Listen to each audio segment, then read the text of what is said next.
adopted pup, Franklin Delano Roosevelt, Lloyd Wright, Sinatra, Zappa, Seltzer, and his friend and favorite Franklin dog adopter, Michael Seltzer. I'm Don Was, Oak Park's 116th most regarded music producer, and now, here's Franklin. And wow, thank you so much to that great band of mine. God, they're so good. And to my announcer and all of you folks in the audience, thank you for being here. Another milestone, spectacularly entertaining Franklin show with great guests and lots of fun. And it's all coming up right after these words. Stay tuned. Love is a lesson that doesn't end. It knows no conditions, so you better buckle in. Love keeps you on your toes. It never stops, only grows. Love isn't easy, it's a commitment, especially when they're being their most resistant. Love is finding the right seat so you can take a breath. But remember, love isn't lax, it always double checks. Check that your kids are in the right seat at nhtsa.gov/the right seat. All right, ladies and gentlemen, welcome back to the show. I am so pleased to be here with Franklin is right here on my lap. He's recovered so great from his surgery. He's very happy to be back on the show. And this is a very special Canadian version of the Franklin show. Now, people know that we Detroit folk share a border with Windsor, Canada. And I had, and you'll see him later in the show, a great photographer, author, entrepreneur, Chris Edwards, who has written yet another book. It's called The River That Runs Between Us. And it's all about the relationship between Canada and the United States. So that's coming up in the next segment. But right now, I have a gentleman who I have such great respect and admiration for. He is a Grammy award-winning, amazing musicologist. I guess that's the word, yeah? That's the word, absolutely. Ladies and gentlemen, it is my pleasure to have Rob Bowman, Grammy award-winning Rob Bowman, join me on the Franklin Show today. Welcome, my friend. Good to see you. Thank you. It's great to be here, Michael. Always good to see you. So let's deep dive into the background of you, sir, because you have an illustrious history in music. And let's start at the beginning. Where did it all begin for you? And then we'll talk about the current new project. Well, it begins when I'm 7. Beatles, about 4 months before Ed Sullivan. And it just, they broke first in Canada. You probably know that. It's for the States. Hearing the Beatles just changed everything. It's like the world went from gray to suddenly astonishing bright. There was a reason to get up every morning because there were Beatle records.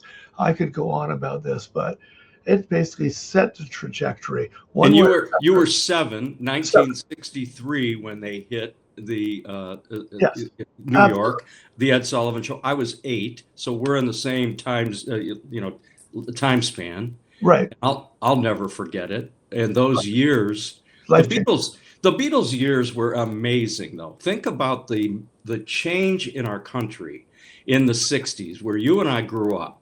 That was the most tumultuous decade. And what I use as a barometer when I talk about that is the Beatles landing in 63 with their little mop top haircuts that were so revolutionary. And within 5-6 years, their hair is down to the middle of their back. They're doing LSD. They're tripping, and the entirety of the rock music had changed so dramatically, right? And they go from "Love Me Do" to "Strawberry, Fields." The progression musically, it's just beyond belief. Changes everything. Right. So Beatles when I'm 7, Stones when I'm 8, Dylan when I'm 9, Otis Redding when I'm 10, and it just kept going. Until I was 15, I was writing for magazines about music, had lied about my age, was interviewing a lot of my heroes. My first cover story with Pink Floyd on the Dark Side of the Moon tour. And you want cultural capital? Mm-hmm. Don't go to school for a day and go interview Pink Floyd. Kids ask you the next day, what were you doing yesterday?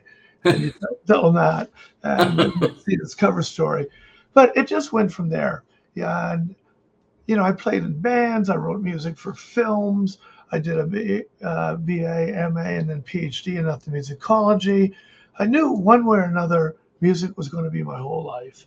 And it worked. I became a professor. I pioneered the study of popular music in Canada, first person, and was one of the first 4 in North America. There's a few Americans were doing it just a year or two ahead of me. Still writing for magazines, writing books. My Stax books in the Blues Hall of Fame. Won 2 of the 3 American Music Book Awards when it came out. Led to the building of the Stax Museum of American Soul Music. Led to the 4-hour documentary on HBO right now. Now it sounds like I'm bragging, but you wanted to know my background. I write part of the Rock and Roll Fame induction ceremony every year. The Stones have hired me. Bob Dylan's hired me. Spent 3 days with Bob Marley. And life has been fantastic. Well, you're breezing through some very notable achievements. I mean, come on. So let's talk about Stax for a little bit. That's a legendary part of your life and music. I mean, what drove you to that?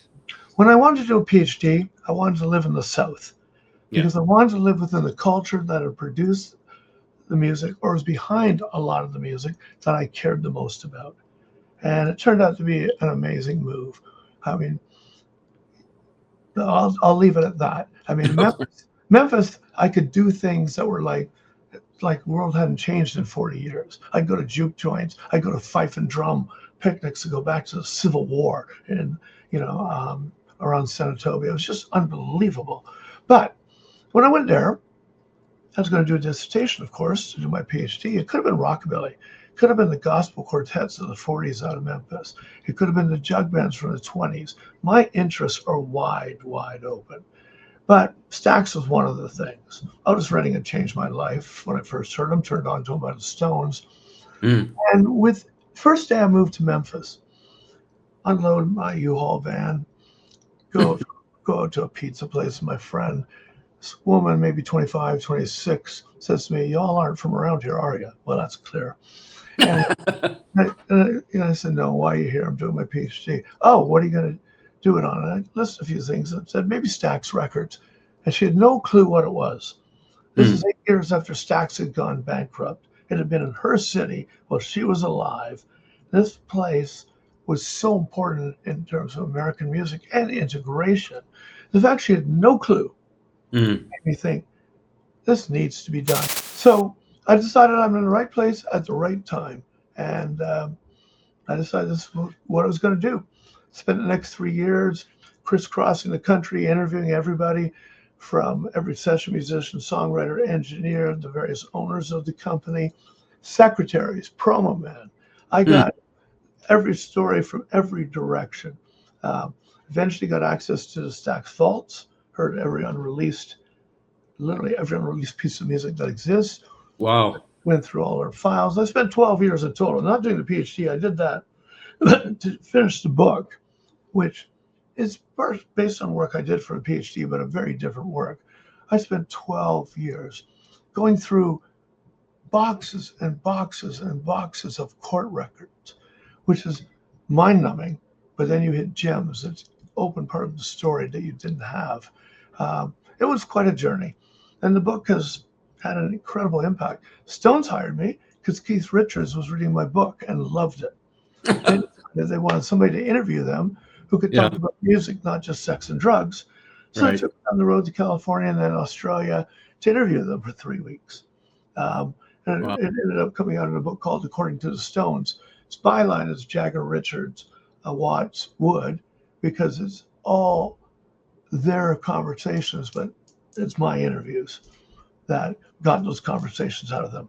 So, we'll have 3 paragraphs, Keith talking about Jumpin' Jack Flash, and then Mick for a paragraph, Charlie for 2, then back to Keith. So it's set up that way. I'm not the author, but I did all the interviews for it. They got all the material out of them.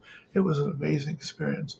When I think of myself as a little kid screaming at the foot of the stage, and then I'm sitting on his couch with Keith Richards for hours when he's got his guitar and showing me things that led to him writing, some part of some track. It was a pretty amazing experience. Yeah, no doubt. And then from that an HBO special documentary. I mean, all of this is so impressive and has covered so much. I've actually been involved in 3 films on Stax. First one was in '94, a French film called The Soul of Stax. Then there was an American film later on called Respect Yourself. I was just a consultant on that. And then, but this is the last word. It's 4 hours. Obviously, through HBO, it's got incredible exposure. Won a Peabody Award this year. Wow. And another film I did on a transgendered soul singer named Jackie Shane, based on my work again, and that I'm interviewed in it. They used my interviews with Jackie. It won a Peabody the same day. And it's not out in the States yet. It's playing in Europe and Canada, but we don't have a streaming service in the States. But 2 Peabodys in 1 year for 2 different films. It was a good year. That's a good year. I mean, I've got this one award so far, Best New Talk Show of the Year. I like it. Very this cool. is the foundation of the Alliance for Community Media, so I'm very proud of that. But So you should be. but I'm no Rob Bowman. Okay. All right. So now let's talk about the latest project, which you're out touring and presenting today. I know we are a little premature because it's dropping next week. Yes? November 25th. Yes. Next Okay. week. All right. So by the time this airs, it'll be just in advance of the drop. And then in reruns, folks will know it's out there. So let's talk about your latest book. And of course, you can pre-order on Amazon. So if anybody gets inspired, you don't have to wait. And they will. The book's called Land of 1,000 Sessions, The Muscle Shoals Story 1951 to 85, or The Complete Muscle Shoals Story 1951 to 85. It is a long and deep work, 750 pages. I spent 6 years working on it. Muscle Shoals Story is very complex. I actually wanted to do it in 2 volumes, but the publisher really wanted it all together. So, but it's very complex. There's 10 studios, 2 major ones, Fame, and then Muscle Shoals Sound. And between those studios, we have Aretha Franklin's first soul records. We have Wilson Pickett's Land of 1,000 Dances, Mustang Sally, Hey Jude, and so on. We have Candy Staton, Etta James, Irma Thomas, the staple singers. I'll take you there. Respect Yourself, Bobby Womack. So it's an incredible site for soul music. But unbelievably, we also have all Bob Seger's hits. Paul Simon's Kodachrome, Still Crazy After All These Years. Leon Russell, Tightrope. Joe Cocker, High Time We Went. Cat Stevens, all these recorded between these 2 studios. And Traffic, the Rolling Stones cut Brown Sugar. Wild Horses and You Gotta Move in Muscle Shoals Sound. The story is hard to believe because Muscle Shoals itself is a small hamlet in northwest Alabama. It's attached to 3 sister cities, Tuscumbia, Sheffield, and Florence. But they're all small. They're called the Quad Cities. And people use Muscle Shoals as a short form for the 4 of them. Because students were in Florence, they were in Sheffield, and they were actually in Muscle Shoals. But this is a place where nothing like this should have ever happened. It should have been impossible. But one guy, a guy named Rick Hall, 1959-60, couldn't get into Nashville. Doors were closed. Nashville was a very closed shop back then. And he's the kind of guy who couldn't understand the word no. And decided, all right, forget them. I'm going to start this, barbed wire and hay kind of studio in a candy and tobacco factory that he leased the first floor. The thing was a rat's nest, but he got a great hit out of there. Arthur Alexander's "You Better Move On," covered by the Rolling Stones a year later, or 2 years later, actually. And the Beatles covered Arthur's "Anna," which also Rick had worked on. And Bob Dylan later covered Arthur's "Sally Sue Brown," which was also cut in Muscle Shoals. Anyway, Rick uses that money, buys a lot, builds a proper studio, cuts hits by Tommy Rowe, the Tams, Jimmy Hughes, Joe Tex, and then things explode when Atlantic brings Wilson Pickett down and Chess brings Etta James down. And at one point, they literally were referred to Muscle Shoals as a hit capital of the world. Didn't mean they made more hits than New York, but the percentage of hits given the number of sessions, and there were hundreds of sessions, the percentage of hits were better in Muscle Shoals than anywhere else in the country, including Motown, New York, LA. It's unbelievable. 10 studios come out of this, beginning by a stubborn, ornery individual who pushed and pushed and pushed. And not only great R&B, I mentioned all the great rock, there's also weird pop records. The Osmonds, all their hits, their first hits were cut there. Really? Paul Anka's You Have My Baby, which personally is one of the worst records ever, but it sold millions. People obviously loved it. And it was Paul's first hit since 59. That's kind of Muscle Shoals with an R&B band behind him.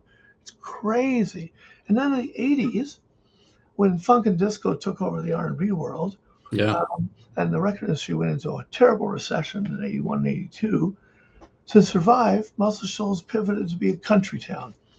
The Gatlin Brothers, T.G. Shepherd, Jimmy Reed, Mac Davis, Shenandoah. Rick Hall became one of the most in-demand country producers. There's nobody in American music history who's been way at the top of R&B producers, left it behind, become massive pop producer, left it behind, and then become one of the most in-demand country producers in one career and one studio. It's pretty insane. That is crazy, man. And you spent 6 years chronicling this adventure. Yeah, I thought about it for years. It's a logical follow-up to Stax, because Stax farmed out a lot of material to Muscle Shoals. So I already knew all the guys there, had interviewed them about Stax.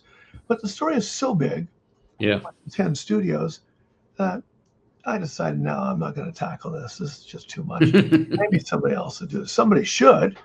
Right. And there were 3 books of Muscle Shoals, but they're slim volumes full of errors. And they upset a lot of the people within the music community there. And I got a call in 2019 saying, would you do this? We'll commission you to do it. Oh. I was a little hesitant, and then thought, I had a window between big projects and didn't realize how long it would take me. And that would be 750 pages. But I thought, you know what? Somebody should do it. People are dying who are part of this. They need to be interviewed before it's too late. Right. So I took it on as a labor of love. And here we are. And you went through COVID during this period. How did that affect the project? Well, it didn't in a large way, because I went down to Muscle Shoals in 2019 when I started. Did a bunch of interviews. 2 of the people I interviewed on that first trip died within a few weeks. So it's good I started it. But when COVID hit in 2020, I could do phone interviews. Yeah. You got to think, nobody's out on tour. Right. Nobody's. Oh, that's true. Everybody's home. So I won't say that COVID helped me, but it probably made some interviews quicker to obtain than having to wait till somebody's off the road or this or that. Everybody's at home. So, I set up a ton of phone interviews, and that's how a lot of the work was done. I went back to Muscle Shoals and spent days doing more interviews after COVID. Yeah. But a lot of the interviews were done on the phone during COVID. Well, I'll tell you what, it's a treasure, and I'm looking forward to doing a deep dive in it. 750 pages reminds me of our good friend Howard DeWitt, Professor Howard DeWitt, who writes voluminous volumes on our hero Van Morrison. He does. I tell him, can't you edit these down into something more digestible than 700, 800 page books? They're this thick. But you've done that in this case. I always feel that the story dictates the length. Yeah. Working on another book right now that will be, a quarter of the size of this at most. It's a great topic and it needs to be done, but it's not as complex, not as involved. But when I do something, corny as it might sound, take it to the wall and back. Yeah. My attitude is, I'm going to do it. This should be the work forever. Otherwise, why bother? The definitive classic version that tells the entire story. I agree. Nobody else could ever do this again. And how would you break that into 2 volumes? It's like a TV miniseries. I don't know that you'd have the ability to do that. So you had to do it the way They ended up doing it. So it's available now on Amazon. People can go online and grab it up. Next week, it'll be available all over and readily available. And you're out touring the country and speaking about it, which is great. You and I also share a love for our hero who just turned 80, and we were together for his 80th birthday in Belfast, Northern Ireland, Sir Van Morrison. And you and I have had some memorable experiences together following that guy all over the world. He's coming back to the U.S. this February. He's going to be doing a West Coast hop, as he does every year. And I hope to see you and many others in San Francisco and elsewhere. But that's always been a pleasure too. How about that 80th? That was something else. Yeah, it was great. I mean, we got 5 shows, Ronnie Wood, including the birthday night, with a lot of great guests like Ron Wood, Chris Farlow, and so on. Yeah. But you know what? The 70th was even better. Oh no, I know. Oh yeah. I mean, there was nothing. Great, but the 70th was like transcendent to another planet, outdoors on Cypress Avenue. But having seen Van, God knows how many times since '74, there are so many times where it's been transcendent, and that makes it worth it to go again and again and again. You're always going to get great music, but when it's transcendent, it's an experience you'll never get from anyone else in the same way. And that's why we've been doing this for decades. You and I started in 1972 with my then girlfriend, now wife, at the Fox Theater in Detroit, and we just never stopped. And we've seen a couple hundred concerts plus. But I'll tell you, my favorite ones are going back to Belfast, where he lives. I just love being there, walking those grounds. You know, it's amazing. Belfast is great, and of course, it is hometown for Van. So. Yeah, the experience is incredible. I'm jealous that you saw him in '72. You beat me by 2 years. Wow. Yeah. You were just a little bit younger than I. Yeah. But so where were you back in '72? Were you in I was in Toronto. Yeah. And I'd started seeing tons of shows beginning in 1970. I mean, but Van did not play Toronto on the '72 tour. Otherwise, it would have been there. Yeah, of course you would have. I mean, I was too young to think about getting to Detroit to see him. Right. I wouldn't even have known pre-internet they played Detroit at that time. Right.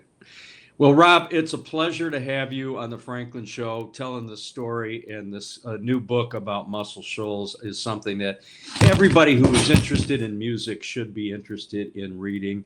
And I urge my friends watching all over the world, and we're on the BBC in Ireland and in England, and we're all over the world with this crazy show. We have a lot of fans over there because of Van Morrison, and all over the US. I urge you to read Rob's new book and go to Amazon and grab it up. Rob, a pleasure to have you here, my friend. Good to see you. You're looking well. Good luck on this tour. Good luck on your next project. You want to tip us a little bit about the next project? No, I think I'll keep that close. Keep that under wraps. All right. Well, you'll come back and tell us about that in the future. I'll have to talk to you about it when it's done. All right. Look forward to it. All right. Thanks, my friend. Thanks for being here. And folks, stay tuned for more on the Franklin Show. We'll be Thanks, back. Michael. Yeah, I know. Yeah, you just did that. Look at that. It's so sad.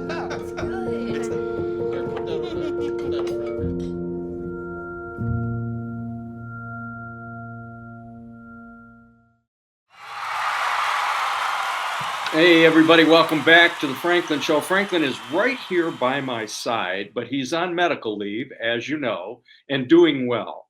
But nonetheless, he needs to be down here and not in my arms. So in the meantime, I want to introduce to you a man who I have come to know. He is an author, a publisher, a photographer, and his name is Chris Edwards, which is just a great radio name. You realize there are Chris Edwards all over the country that are on radio stations, but you aren't one of them, right?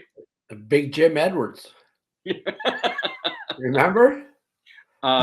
Yeah. Okay. Okay. That's not me. I know that. And, you know, because we met in a media business, I really didn't remember exactly who you were until we were reunited recently with a recent new book that you published. And so your company, Walkerville Publishing, right? Correct. Publishing of fabulous, beautiful books. And the first one that I came across was 5,000 Ways You Know You're from Detroit. And we met at the Robin Seymour last radio reunion in 2019. And you showed up because you had wanted to bring your books and sell them. And they're beautiful books, coffee table books. And since that time, you and I have stayed in touch, and now you have a new one. So let's just talk about you and your background. You are a marketing guy, an ad guy, a publishing guy. Tell us. Well, where to begin, as they say, begin at the beginning. Now we That's how it usually works. Yeah. we got into digital publishing, right when the Apple came out, Apple Mac in '85. So we embraced that whole thing, and we got into book publishing about 20 years ago. And we did several books, local history books related to Windsor, Detroit. The two big books we did, the first one was called 500 Ways You Know You're from Windsor. That was extremely popular. So we thought, why not do one? Because Detroit's 10 times bigger. Let's do one, 5,000 Ways You Know You're from Detroit. And that was a massive book. I think you have a copy. I do. I love it. Yeah, we undertook it. And what we tried to do was tell the story of what it was like as a baby boomer growing up in Detroit and Windsor and now the border cities. So out of those two books, we decided to do a book that would actually explore the complete history of how Windsor and Detroit are connected to one another through culture, sport, families, the river being the connecting entity to it. So this was a 7-year project. We embarked on it. We stopped. We started. One of those things that we didn't know if we were ever going to get it done. And finally, we just released it last month. So we're really thrilled about this great book that explores the relationship between Detroit and Windsor and how connected we are to each other. I think we in Windsor feel it more perhaps than you do in Detroit. We're like the little suburb that people love to come and visit. Yeah, and it's such it is a relationship between the two cities. We have many of our Canadian friends here who are big hockey fans, obviously, and they come across all the time to see the Red Wings play. And so we have had that. And growing up as a kid, when I was a kid, we would go across the river because you could get beer for 25 cents and you could be 16 years old and they would still sell it to you. Yeah. So, well, let's talk about hockey for a minute. Yeah. All right. For 1 minute. It's the national sport in Canada, right? Oh, no. So the way Detroiters got wired on hockey was through the Red Wings and the Olympia. But most people don't know that the first year, now it's a 100-year anniversary of the Detroit Red Wings, but they were called the Detroit Cougars, and they played their first year in Windsor at the Windsor Arena. So that's a kind of an interesting part of history. But the really cool part is now Detroit's called itself Hockey Town. And the reason why Detroiters got so wired on hockey is they used to watch Hockey Night in Canada. Correct. From Channel 9. Yeah. And that would be broadcast over the air to Detroiters would pick it up, and they got completely addicted to watching Saturday night hockey. And it was a big deal. So you had this situation one time where the tower went out, the big tower, the CKLW tower, and it couldn't broadcast on a Saturday night. And more Detroiters complained about not being able to get their Saturday night hockey than anybody else. So that's when they realized, wow, there's a lot of Detroit people watching this channel. So it's really interesting how that, we were able to share our love of the sport with Detroiters, and Detroiters are very passionate about their hockey. So I love that connection. Well, and it goes without saying, and that's where the moniker Hockey Town came from, and it's been a celebrated institution. And I sure remember Hockey Night in Canada. I remember Channel 9. I mean, Bozo was on Channel 9. Marty Adler was was he the broadcaster? I know he was the booth announcer. Marty was a booth announcer. Marty just passed, by the way. And I don't know if you know, he founded a radio station in Amherstburg that's broadcasting now. Is that right? Kind of cool, yeah. And Marty was a buddy of mine. I was interviewed by them last week. Marty decided to start a radio station that broadcasts over the air, if you can imagine. So no, I didn't know, and I'd lost track of that guy. I sure remember him from the past. And Don Daly was another CKLW television broadcaster. For the sports guy, Don Daly. See, I know my broadcast history. Boy. I don't know much about sports, but I know my broadcast history. Yeah, your broadcast. And we get into that in the book. One of the big chapters is on, one of the things that happened was Americans really good at doing culture, music, movies, books, TV. Now it's all on stream. The Americans are the best at it. There's no question about it. And what we decided to do was, because we didn't want to be completely dominated by the Americans, so we started this little station called CKLW. The Big Eight. And they took that top 40 format, that 2020 format. Oh, yeah. And became the number 4 radio station in North America. It's hard to imagine, coming out of a little Windsor, that this station would become the biggest thing since sliced bread. Well, I've done a tribute to CKLW. If you haven't seen it, you should. I will. And I had Big Jim Edwards and Randall Carlisle and Joe Donovan and a whole cast of characters. And we did the 2020 news, Byron McGregor.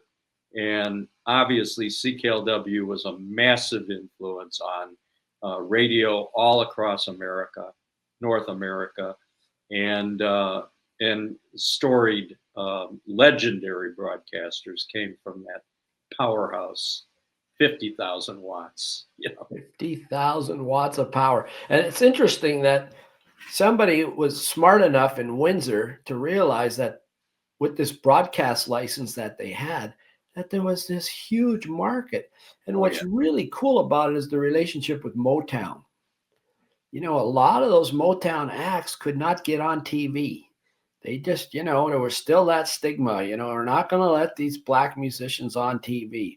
And that's where Robin Seymour came in. That's where Robin Seymour came in. And he said, "Are you kidding me?" Yeah. And they just couldn't wait to come on his show. And, Mike, I don't have to tell you the lineup of musicians that were on Swingin' Time. Every one of them.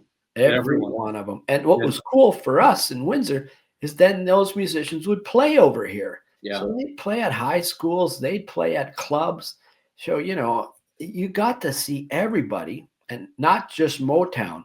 If we look at Iggy Pop and Bob Seger and Mitch Ryder and Ted Nugent, they all played at our high schools over here because, we had that CKLW thing going on and they knew they'd get an audience. And that's what makes your book so special, because they cover a lot of this nostalgia. 5,000 Ways was just a beautiful. I don't have it here in this home. I have it in my other. I'm sorry, but we will have it on the screen, and people can still acquire it, right? It's out of print now. Oh, it is? Yeah, we sold it out, and we kind of overcooked it. It's 500 pages, and it cost too much to produce, and we couldn't get it cost too much to reproduce. So we had a big run, and we sold them out.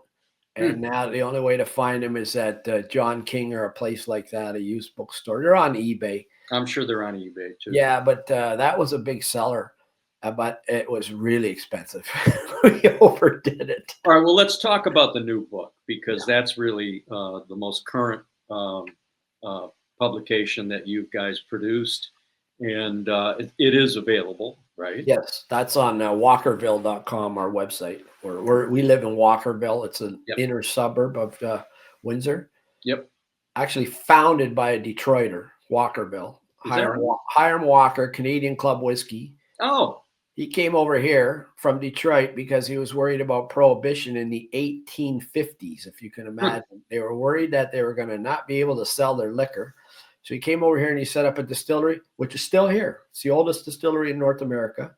wow. And it's still operating. And Walkerville's a very cool town. And what makes it even cooler is that, Albert Kahn, the famous Detroit architect, he started here in Walkerville. Hiram Walker hired him to build a bunch of buildings. So he's very well represented here. And it's a great little community. Invite Detroiters over. Come on over, man. It's got it going on. And the houses are very reminiscent of Indian Village because they were built by the same architects. They were going back and forth. So you'd feel right at home here. Yeah, no, I mean, that sounds fantastic. Yeah. And so tell us more about the book and how many pages is this one? Well, we stopped at 400.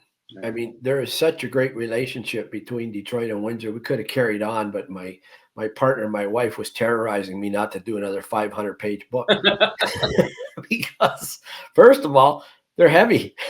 Yeah. You got to haul these babies around. It's like I'm getting a little too old for this stuff. But the book was conceived out of an exhibit we had, a photo exhibit, and we had this venue, and we noticed that it was kind of like a shotgun. It was really long, but not very wide, an art gallery. So we said, hey, how about if we do one wall and it'll be Windsor stuff, and we'll do the other wall and it'll be Detroit stuff, and we'll have a symbolic river down the middle. So we got this blue carpet symbolizing the river, and we call it A River Runs Between Us. And it was very well received, but everybody who came to the exhibit kept asking us about the book. Yeah. We said, what book? They said, A River Runs Between Us. I said, oh, no, we didn't do a book. We're selling our other books. But it kind of set the seed in our brain. And then we went ahead and we started the book and put together the two pieces of the puzzle. My wife said, oh, let's just do what we have. And I said, oh, no, we're going to do a complete book. And then COVID hit, and then we couldn't cross the border for almost 2 years. See, I was doing a lot of work at the Detroit Historical Society, the Burton Collection, and I was talking to people and, gathering. Yeah. So I put it aside, but, that damn book kept haunting me. You wake up in the middle of the night and it's like, you have to finish this book. Maybe it was Sir Graves Ghastly. That's what it was. It was Sir Graves Ghastly in the middle of the night. So we went back at it and we finally finished it. And what it is, it tells the story of the river, the Detroit River, and what it, how symbolically it was when the French came. First you had the First Nations people, and then you had the French that came, and this was all French here until the British came. Then we had a lot of war. We had a lot of war of 1812, war of 1837. Then they carved it up. And, it's just a quirk of geography that Windsor is south of the border. I don't know if you're aware of that, but we are south of the border. It's the only place in North America you can get Mexican food and margaritas and not be in Mexico, south of the border. So there we are. And, it wasn't until 1965 that you really even needed you didn't need any papers for people in Windsor to go work in Detroit. Right. So for all that time before that, we were crossing back and forth like one big family. So people would come to this area to work in the automotive business. That happened right away. Henry Ford offered that $5 a day thing. And then Henry Ford said, wait a minute. The market that's really big right now is the British Empire, not United States. I can sell more cars to the British Empire. So he came over to Windsor and he opened a plant on the river, so that he could move cars to the British Empire without paying tariffs. Honest to God, he came here to avoid the tariffs. Wow. And Ford became this giant. But in Windsor, we were represented by all the automobile makers because they wanted that empire. Yeah. So Windsor became Motor City, just like Detroit. We're two motor cities. So we're twin cities, we're two motor cities. And that's just one of the stories of how Windsor and Detroit were connected. Great story, though, is Prohibition. During Prohibition, it was illegal to manufacture alcohol in the USA. So all the beer companies went under, all the whiskey makers bought, you name it, whatever. But in Canada, we were a little bit sly, and we said, you know what? You won't be allowed to make whiskey unless it's for export. So we set up an export trade here in Windsor where it was legal. So the boat would go out in the morning with a shipment to Jamaica, and it'd be back in the afternoon because it was going downriver to Wyandotte, the Purple Gang, Right. the River Gang. Right. And so that chapter is still always one of my favorite at this moment in our history when things were wild. I mean, you got Al Capone over here in Windsor. So these roadhouses were established along the river, and they were places where Americans would come over and party. Detroiters would come over and party. Ty Cobb, the Fords, they'd come over, and these were some elegant restaurants. Yeah. And they would come over here, and they could have their alcohol, but it was kind of illegal, but maybe not. It was hard to say, if they bribed the right guy. It's like Detroit. You couldn't get anything to drink unless you went 100 feet, during Prohibition. So we document that, and that's a lot of fun because this is really the wildest time ever. In the Purple Gang, what's it called, the St. Valentine's Day Massacre in Chicago. Supposed to be the Purple Gang that was hired by Al Capone. So we have all these connections, and the Purple Gang was hanging over here. But then when I did a little more work, my buddy bought a brewery here, Walkerville Brewery, which has a long heritage, but it's in a new building. He said, I'm pretty sure that Herman Radner was in the Purple Gang. So I looked up Herman Radner, and he had come over. He owned the Savoy Hotel in Detroit, and that's where all the musicians and entertainers and actors, they all hung out at the Savoy Hotel. Really? He came over here, and he bought Walkerville Brewery during Prohibition, and he set up shop, and he was supposedly connected to the Purple Gang. So then I dug a little deeper and found that Herman Radner was the father of Gilda Radner, the famous actress. Right. So they had that Windsor connection, Walkerville connection to Prohibition. And that's a fascinating story as well of how, Herman Radner came to Windsor.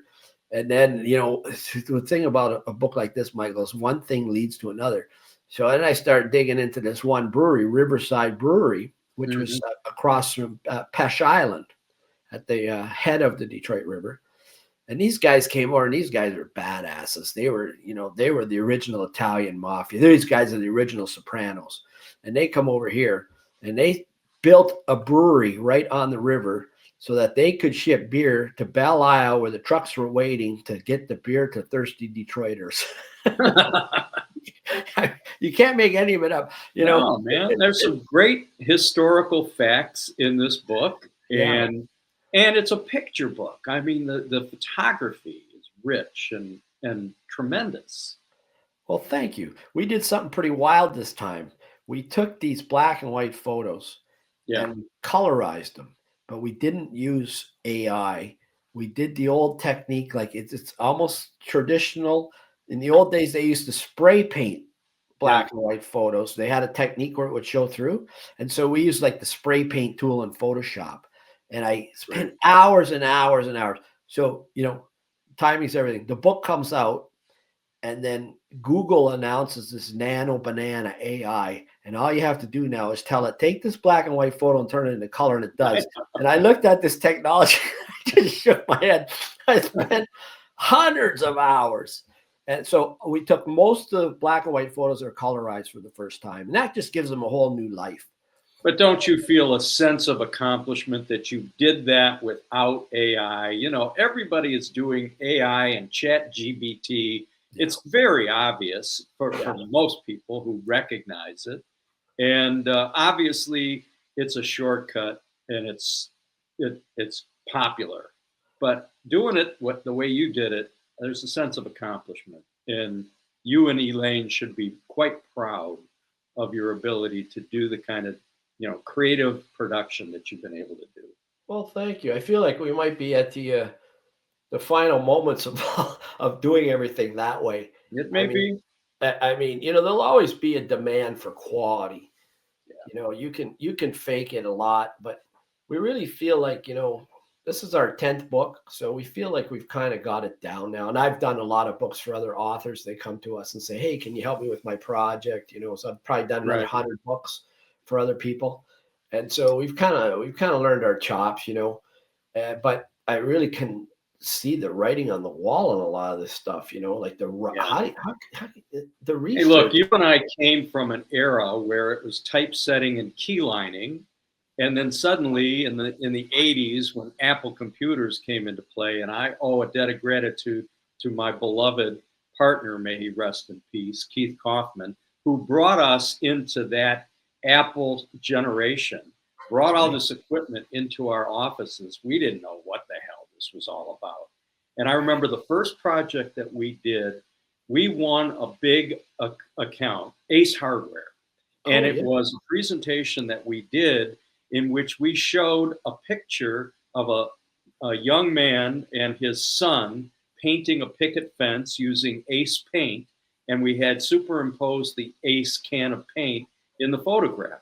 Well, Ace was so impressed that we did this speculatively, and they thought we had set up a photo shoot, and it was us using this incredible new technology where we were able to take an Ace can of paint and put it into a stock photo of a guy and his little son painting a fence. So that's crazy, amazing technology that obviously now everybody understands. But back in the early 80s, that was like, what? Wow, that's a great story. Ace is the place with the helpful handyman. That was my client for decades, and it all started with that. Wow. Yeah. That's really cool. You had the edge because the technology brought it. And I use it. I kind of use that analogy of when the Apple came out. Yep. I used to take a lot of grief over doing graphics with the Mac. Right. And well, we were skipping ahead. We weren't doing it the old-fashioned way, typeset, keyline. I had all these typesetters and keyliners working for us, and it would take hours to put together these things that we could now do in minutes. And how many typesetters and keyliners are left in the world? Yeah, well, that's a whole other thing. But you know what I mean? Like I feel like I feel like I've been there before with this AI coming in now, and that's right. No, that is definitely something we all have to be concerned about. I mean, we're at the other side of it now in terms of career, but right, I'm sure we're probably close to the same age, and we just can watch it now. We don't have to feel like, oh my God, I got to stay on top of it. So I'm just letting it all go by me. Hey, listen, my hat is off to you and to your team and your wife for doing what you're doing. I exited the publishing business more than a decade ago, and I had a great career, and I loved every minute of it. But we could see it changing, and we could see it evolving, and there's something to be said for what you're doing right now. And I'm just pleased that I got to know you, and I'm pleased that you're able to continue to do what you do and use your skills and provide these great books. I'm going to encourage people to go to your website, which will be on the screen, and look for this brand new book, A River Runs Between Us.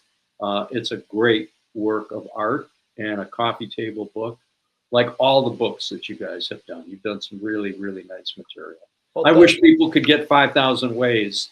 Well, the good news is we're having an exhibit at the Art Gallery of Windsor. We're having a photo exhibit. Oh, okay. So we encourage our Detroit friends to come over, but they do have copies of the 5,000 Ways. I just found out good. The last stand of the 5,000 Ways books, and they have some. But you can come and look at the exhibit. It's a real cool exhibit. It's a cool gallery. It's right on the river. I mean, you get the killer view of Detroit, and awesome. Come over and enjoy some good old-fashioned Canadian beer. How long is that going to be happening for, Chris? Till May. Till May. Okay. Yeah, it's a nice exhibit. Really, really happy with it. So all right, we'll get that up and make sure people know about that too. Chris, thank you so much for taking the time. I am very grateful to have you. I love talking to creative people about creative projects, and this is one of them. Well, thanks, Michael. It's been my real pleasure. I hope I'll give you a buzz. We'll get together when you're back next year, I imagine. I look forward to it. All right. Thanks so much. Take care. Hang on, everybody. We'll be right back with more. Stand by. Thank you. Be right there. Wait. Use the shovel and bucket of water, remember? Drown, stir, drown, feel. Then make sure it's cool. Where'd you learn that? SmokeyBear.com. Brushed up on some tips before we left. Don't want to start a wildfire, right? Only you can prevent wildfires.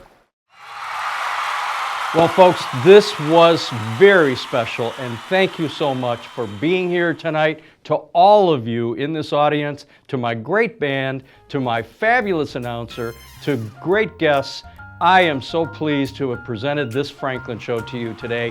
And next week, we got a barn burner for you, so stay tuned. We'll see you next week on The Franklin Show.